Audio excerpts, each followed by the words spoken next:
Bueno, nosotros somos el grupo Concebus.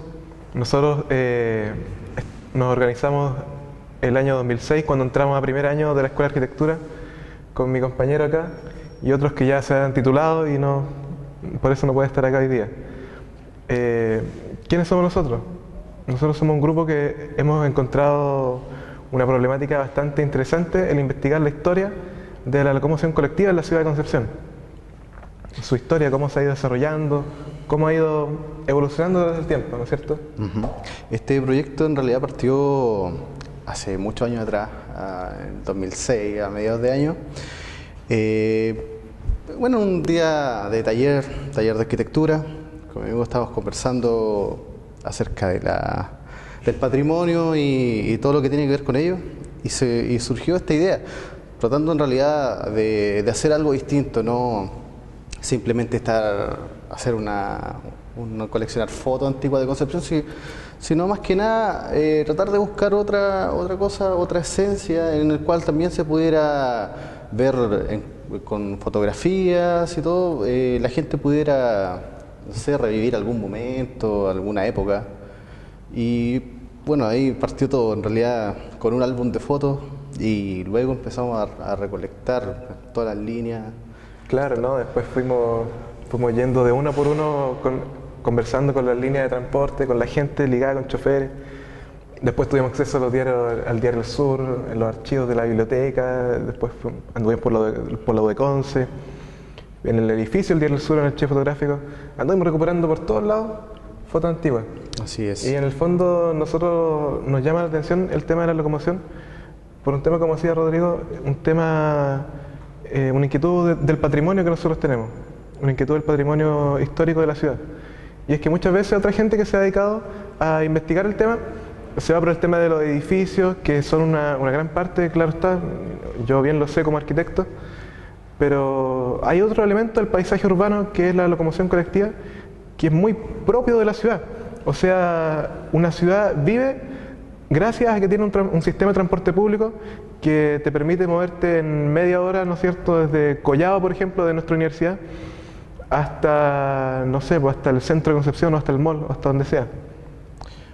Esas mismas distancias, caminando, no se pueden recorrer. Así es. Entonces, la existencia misma de la ciudad está muy ligada a la existencia de la línea de transporte, y por eso nosotros creemos que son una parte, pero primordial, del paisaje urbano. Lo llamativo de esto en realidad es que es algo que no está ajeno a nadie. La gente que en realidad no se moviliza en el transporte, al fin y al cabo es algo que también le toca ver, a menos que no salgan de la casa. Resulta que, claro, todos tienen alguna vivencia, quizás a veces, no sé, recordarán algunas peleas, alguna cosa con choferes o algún choque, alguna cosa, siempre hay algo. Y esto al final, como le decía, le toca a todos. Y también es como le dijera, no sé, es algo que se va expandiendo y se va transformando junto con la ciudad. Claro. Entonces, por ende, los recorridos, al fin y al cabo, que vienen en el año 50, marcan mucho lo que era el Concepción de antaño. Y cómo este ha ido también evolucionando, se han ido tomando algunos valles, algunos humedales, y al fin y al cabo esto va muy de la mano, eso nos llamó mucho la atención. Claro, ¿no? Igual hay un tema de que, bueno, como decía Rodrigo, la ciudad se va siempre transformando. La ciudad es un organismo vivo. Hay edificios que van apareciendo, otros van desapareciendo, van mutando, transformándose. La ciudad está en un cambio pero constante, nunca está terminada una ciudad. Y la locomoción es tal vez uno de los elementos del paisaje urbano que más va cambiando. Una máquina está, por ejemplo, trabajando, bueno, ahora puede trabajar hasta 18 años, ¿no es cierto? Pero claro, en la práctica trabaja unos 10 o 12, qué sé yo.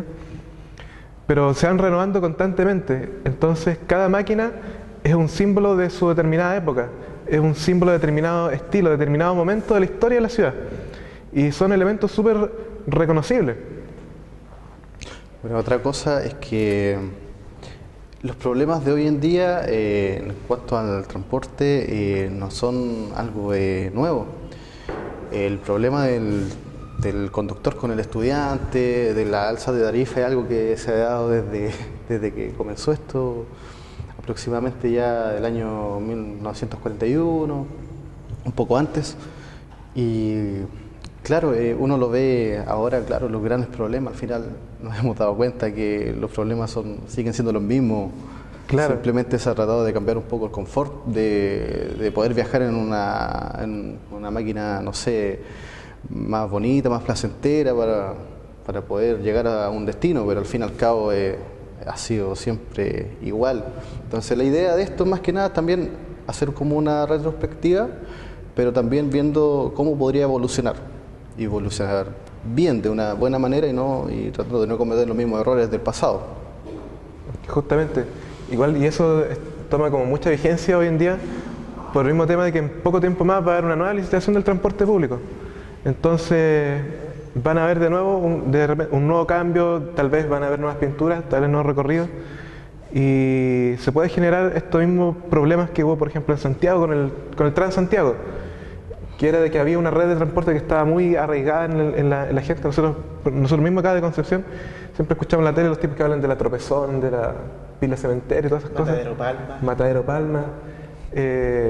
Los mismos nombres de las máquinas, la misma pintura de una máquina, hay un tema de identidad muy fuerte.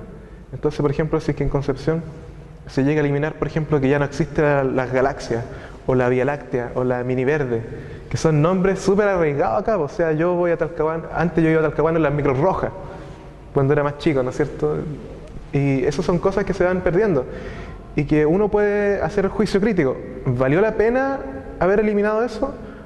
¿O tal vez era mejor haberlo conservado por un tema de que es algo que nos hace a nosotros ser la ciudad de Concepción? Esa es una pregunta que nosotros queremos plantearle también a la comunidad, ¿no es cierto?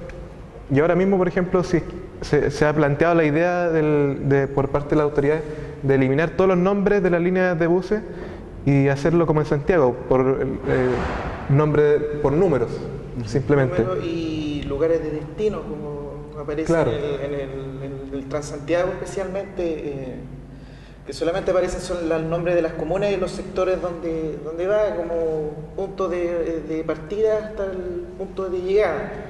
Claro, entonces nosotros ya no vamos a poder ir, por ejemplo, a Chihuayante en una vía láctea, en una vía futuro, así como...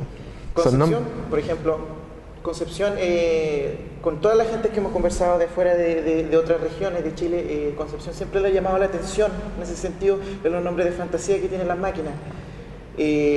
Por ejemplo, tomo un caso ejemplar, un día fui a Santiago, visité a unas familiares y me acuerdo que había una persona que fue a Concepción muchos años atrás y siempre le llamó la atención de que había una micro que se llamaba Vía Láctea.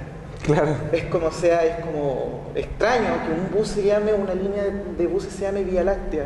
El nombre de fantasía es súper llamativo. Claro, y es un fenómeno que pasó acá en Concepción. Claro. Es algo nuestro. Es algo nuestro, algo que nos identifica como ciudad, son los nombres de fantasía que tienen las líneas. Claro, igual en bueno, y como fruto de toda esta investigación y todo esto que hemos hecho, tenemos esta exposición donde estamos hoy día. Nosotros en realidad empezamos a ver todo este tema del transporte y nos dimos cuenta que hubo un cambio de paradigma súper fuerte el año 41, porque antes de esa época en la ciudad había todo este sistema de tranvías. Los tranvías llegaban hasta Talcahuano, por ejemplo, había un tranvía que llegaba hasta la Universidad del Biobío, por acá, por Collado, hasta Pedro Valdivia, ¿no es cierto?, hasta J.M. García acá, atrás en Chillancito, y todo ese sistema se terminó de un día para otro, en 1941, y de ese momento empiezan a aparecer las góndolas, que eran estas máquinas de carrocería de madera súper artesanales. Y ahí se produce el cambio de paradigma, y es donde nosotros nos hemos concentrado en investigar. Claro. ¿No es cierto? Desde el año 40 en adelante. Y como decía Rodrigo ya, bueno, los problemas de siempre, o sea, por ejemplo, en el año 57 hubo un evento súper fuerte y que es súper poco conocido por la historia, que a nosotros en el colegio nunca jamás lo enseñaron, pero fue algo bien fuerte, que hubo un presidente que decretó un alza del pasaje del 100%. De un día para otro las micros empezaron a cobrar el doble el pasaje. Y las protestas surgieron, pero con una velocidad y una violencia tremenda. En Santiago estuvieron casi una semana que las protestas se habían tomado la ciudad y ni los pacos, ni los señores carabineros, perdón, ni los señores militares lograron controlar la situación. De hecho, las fuerzas de orden acribillaron a 19 personas, me parece. Los mataron en medio de la calle. Y de esos eventos violentos surgió todo un espíritu de protesta que después se manifestó mucho en los años 60 y después que terminó después con la elección de Allende en los años 70. Entonces van todos eventos encadenados, pero ese evento del año 57 fue algo súper violento y súper particular y algo que a nosotros nunca nos enseñaron en el colegio. Claro. Y que algo que también estuvo acá en Concepción. Nosotros encontramos fotos de las góndolas que las volcaron acá en la plaza. Hubo un evento, por ejemplo, donde Miguel Enríquez, que después dirigió el MIRE acá en la Universidad de Concepción, se tendió en el pavimento junto con otro grupo de compañeros para impedir el paso de una góndola en medio de su protesta. Y la góndola, el tipo les pasó por encima, le atropelló como a 2 personas. Justo Miguel se salvó y después dirigió toda la... Sabemos la historia que se armó la siguió. historia que después Sabemos se repitió, ¿no es cierto? entretenidas Claro, en ese sentido. pero mira, por ejemplo, todas estas cosas surgieron, nosotros son cosas súper desconocidas, pero que también van construyendo nuestra identidad como penquistas, ¿no es cierto? Y es algo que nosotros encontramos súper valioso de difundir. Y para esto está esta exposición. Nosotros estamos acá difundiendo todo lo que es la historia y el patrimonio local, porque hay un tema de un patrimonio intangible, o sea, algo que está en el aire, algo que toda la gente lo puede reconocer, se puede identificar, pero que no está declarado. Y algo intangible porque no tenemos, por ejemplo, un museo del transporte, que sería impecable tener todas estas máquinas viejas guardadas ahí y poder ir ahí y decir, oh, así se transportaban mis abuelos, mis padres, no sé. ¿Cachai? Pero no está eso, por lo tanto queda algo a nivel solamente intangible. Bueno, y me queda invitarlos a todos, a toda la comunidad estudiantil de la Universidad del Biobío, que vengan a conocer esta muestra. Está hecha con mucho cariño, con mucho esfuerzo. Con mucho esfuerzo. Con un esfuerzo sobre todo. Y bueno, esto también es gracias a la gente que nos ha apoyado, a la universidad, que también creyó en esto. Y bueno, vengan a visitarla. Los domingos liberados, así que vengan nomás y después pueden formarse una opinión del trabajo.